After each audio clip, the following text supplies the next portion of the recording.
So this is the master. It is a very large room. And it's been closed up for a little bit, so you can see a couple of little bugs that I need to sweep up.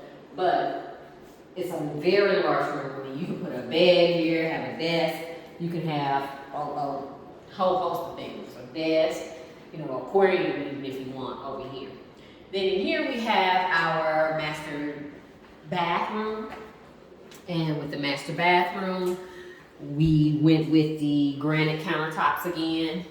And so I have the granite countertops matched, and we have two very large closets in the area. So we have one here and we have one actually in the master. So guys, you get the small one. All right, then we also have the shower and the tub area in here. Again, this was pink tile. So we had this epoxy on that particular